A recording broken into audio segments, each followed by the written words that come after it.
Hello दोस्तों, एक बार फिर से स्वागत है आप सभी को हमारे YouTube channel study point coaching में बने रहने के लिए।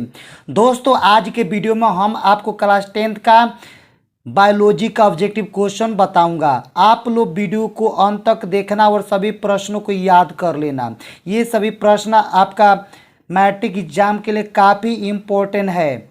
आप लोग वीडियो को ज़रूर अंत तक देखना। तो चले दोस्तों, देर न करते हुए वीडियो को हम स्टार्ट करते हैं। तो पहला प्रश्न होगा कि स्वपोषी पोषण के लिए आवश्यक है। क्वेश्चन नंबर पहला है कि स्वपोषी पोषण के लिए आवश्यक है। पहला option number A carbon dioxide तथा जल। Option number B chlorophyll. Option number C सूर्य का प्रकाश। ऑप्शन नंबर डी इनमें से उपयुक्त सभी। तो सही जवाब होगा एक के ऑप्शन नंबर डी, यानी उपयुक्त सभी। इसका क्वेश्चन नंबर दूसरा है कि प्रकाश संश्लेषण के द्वारा किसी उत्पत्ति होती है। क्वेश्चन है कि प्रकाश संश्लेषण के द्वारा किसकी उत्पत्ति होती है। तो ऑप्शन नंबर ए प्रकाश की, ऑप्शन नंबर बी है प्रोटीन की, ऑप्शन नंबर सी है ग्लूकोज की, ऑप्शन नंबर डी है वासा की। तो सही जवाब होगा आपका ऑप्शन नंबर सी, यानी ग्लूकोज की। क्वेश्चन नंबर तीसरा है कि आमाशय में कौन सा एंजाइम पाया जाता है। क्वेश्चन नंबर तीसरा है कि आमाशय में एंजाइम कौन सा पाया जाता है। ऑप्शन नंबर ए है कीमाइलेज, ऑप्शन नंबर बी है लाइपेज, ऑप्शन नंबर सी है ट्रिप्सन, ऑप्शन नंबर डी है पेपिसन। तो सही जवाब होगा आपके ऑप्शन नंबर डी, पेपिसन। इसका क्वेश्चन नंबर चौथा है कि हरित लवक के अंदर झिल्लियों से बनी नलियों को क्या कहते हैं। तो ऑप्शन नंबर ए होगा सिस्टरीन, ऑप्शन नंबर बी होगा क्रिस्टी, ऑप्शन नंबर सी होगा लैमेला, ऑप्शन नंबर डी होगा थाइलाक्वाइड। तो सही जवाब होगा आपके ऑप्शन नंबर डी, यानी थाइलाक्वाइड। इसके बाद क्वेश्चन नंबर पांचवा है कि प्रकाश संश्लेषण की प्रकाशीय प्रतिक्रिया हरित लवक के किस हिस्से में होती है। तो ऑप्शन नंबर ए घराना, ऑप्शन नंबर बी है एस्ट्रोमा, ऑप्शन नंबर सी होगा बाहरी झिल्ली, ऑप्शन नंबर डी है आंतरिक झिल्ली। तो सही जवाब होगा आपके ऑप्शन नंबर ए ग्राना। इसका क्वेश्चन नंबर आपका 6 है कि प्रकाश संश्लेषण की अप्रकाशीय प्रतिक्रिया हरित लवक के किस हिस्से में होती है। तो ऑप्शन नंबर ए होगा एस्ट्रोमा, ऑप्शन नंबर बी होगा ग्राना, ऑप्शन नंबर सी होगा बाह्य झिल्ली, ऑप्शन नंबर डी होगा आंतरिक झिल्ली। तो सही जवाब होगा आपके option number A एस्ट्रोमा,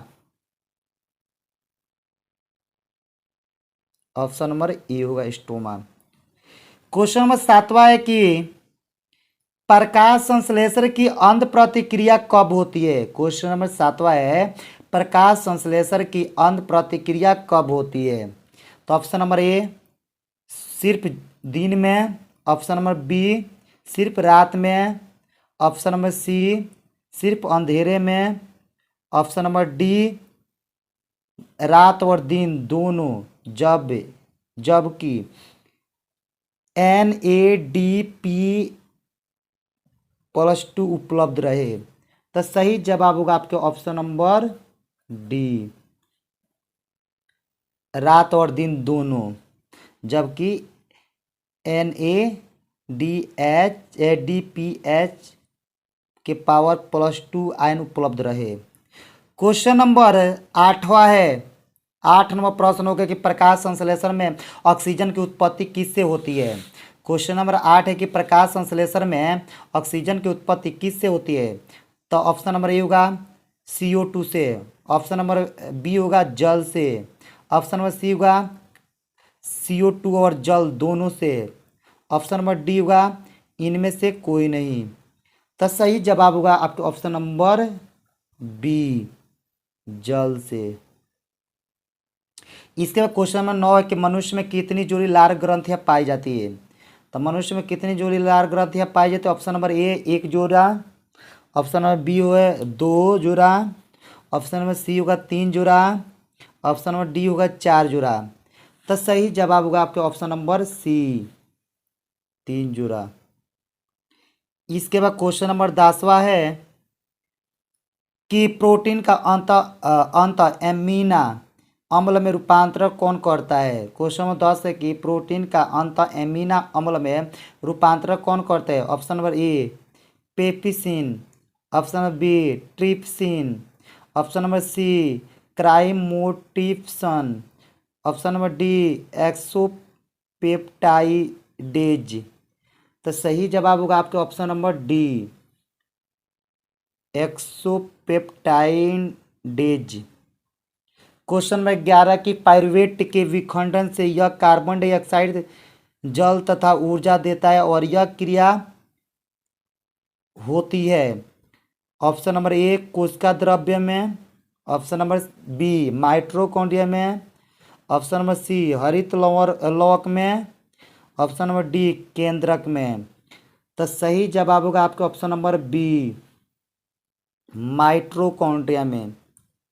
question number 12 है कि श्वसन क्रिया किस प्रकार की रासायनिक प्रतिक्रिया होती है। तो ऑप्शन नंबर ए होगा संश्लेषण, ऑप्शन नंबर बी होगा पाचन, ऑप्शन नंबर सी होगा ऑक्सीकरण, ऑप्शन नंबर डी होगा इनमें से कोई नहीं। तो सही जवाब होगा आपके ऑप्शन नंबर सी, यानी ऑक्सीकरण। इसके बाद क्वेश्चन नंबर आपका 13 कि इनमें से कौन ध्वनि उत्पादक यंत्र है। Option number A larynx, option number B pharynx, option number C trachea, option number D इनमें से कोई नहीं। तो सही जवाब होगा आपका option number A larynx. Question number 14 number होगा। 14 नंबर प्रश्न है कि ट्रैकिया के पीछे वायु नली किन दो भागों में विभाजित होती है। तो option number A tracheole, option number B bronchi, option number C bronchiole, option number D केस नली। तो सही जवाब होगा आपका ऑप्शन नंबर बी ब्राइकाई। इसके क्वेश्चन 15 है कि मनुष्य में कितनी जोड़ी पसलियाँ पाई जाती है। तो ऑप्शन नंबर ए होगा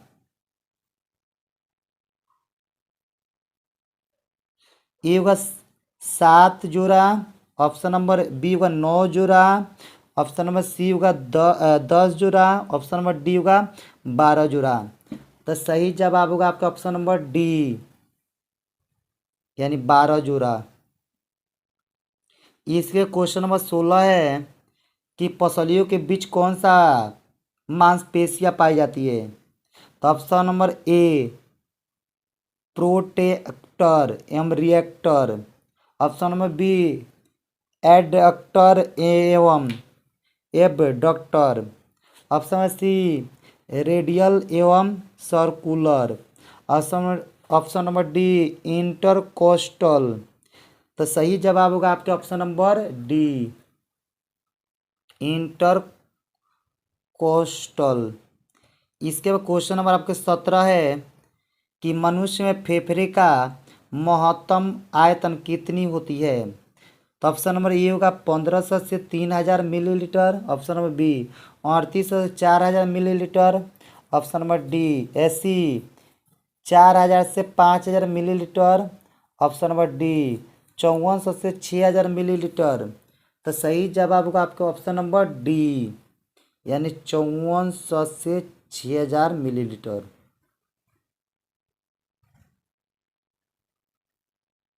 इससे क्वेश्चन नंबर 18 है कि बिना किसी अतिरिक्त प्रयास के मनुष्य कितनी हवा सांस में लेता और छोड़ता है।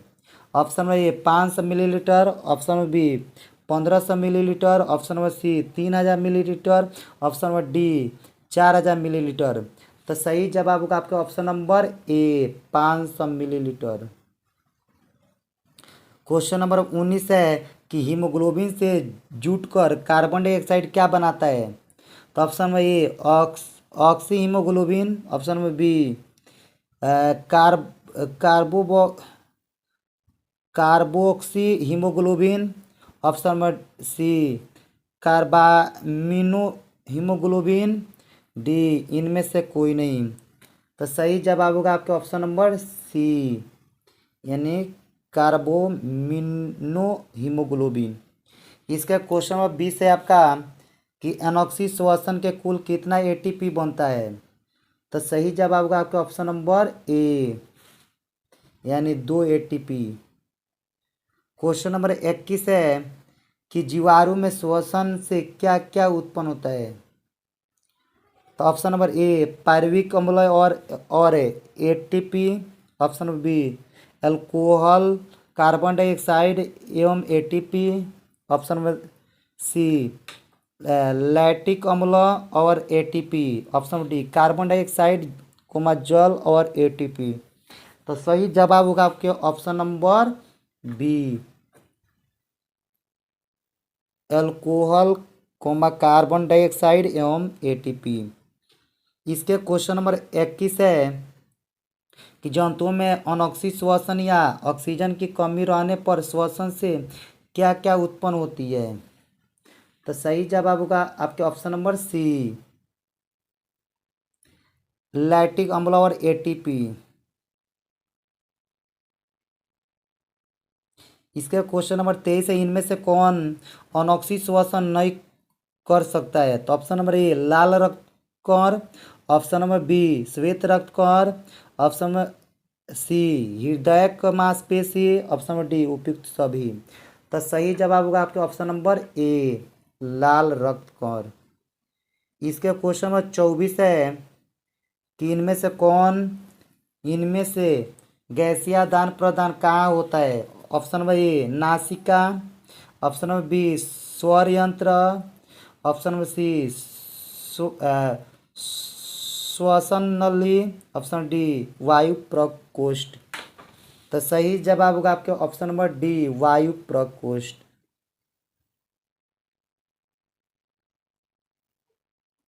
इसके बाद क्वेश्चन नंबर 25 है कि पौधों में श्वसन कैसे होता है। ऑप्शन नंबर ए जाइलम के द्वारा, ऑप्शन नंबर बी फ्लोएम के द्वारा, ऑप्शन नंबर सी स्टोमा के द्वारा, ऑप्शन नंबर डी क्लोरोफिल के द्वारा। तो सही जवाब होगा आपके ऑप्शन नंबर डी क्लोरोफिल के द्वारा। क्वेश्चन नंबर 26 है कि पादप में जाइलम उत्तरदायी है। तो ऑप्शन नंबर ए होगा जल का वहन, ऑप्शन नंबर बी होगा कि भोजन का वहन, ऑप्शन सी होगा एमिनो अम्ल का वहन, ऑप्शन नंबर डी होगा ऑक्सीजन का वहन। तो सही जवाब होगा आपके ऑप्शन नंबर ए यानी जल का वहन। क्वेश्चन नंबर 27 है कि जाइलम जल का परिवहन किस दिशा में होता है। तो ऑप्शन नंबर ए पत्ते से जड़ की ओर, ऑप्शन नंबर बी जड़ से तना की ओर, सी दोनों ओर, डी इनमें से कोई नहीं।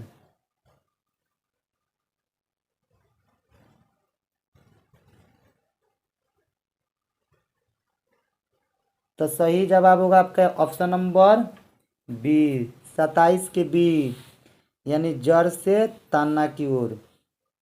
इसके क्वेश्चन नंबर 28 है कि फ्लोएम में भोजन का परिवहन किस दिशा में होता है। तो ऑप्शन नंबर ए पत्ते से जड़ की ओर, ऑप्शन नंबर बी जड़ से तना की ओर, ऑप्शन नंबर सी दोनों दिशाओं में, ऑप्शन नंबर डी इनमें से कोई नहीं। तो सही जवाब होगा आपके ऑप्शन नंबर ए पत्ते से जड़ की ओर।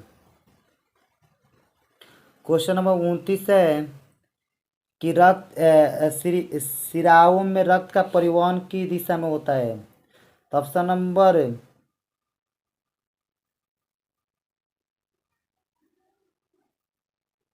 तो सही जवाब होगा उसका 29 के ए हृदय के शरीर के विभिन्न अंगों से हृदय की ओर। क्वेश्चन नंबर 30 है कि कोरोनरी वाहिनी कहाँ रक्त प्रवाहित करती है। तो सही जवाब होगा आपके ऑप्शन नंबर सी, हृदय की दीवार के अंदर ही। तो दोस्तों इसी प्रकार के वीडियो देखने के लिए चैनल को सब्सक्राइब करिए, लाइक करिए, कमेंट करिए। तब तक जय हिंद, जय भारत। फिर मिलते हैं अगला वीडियो में।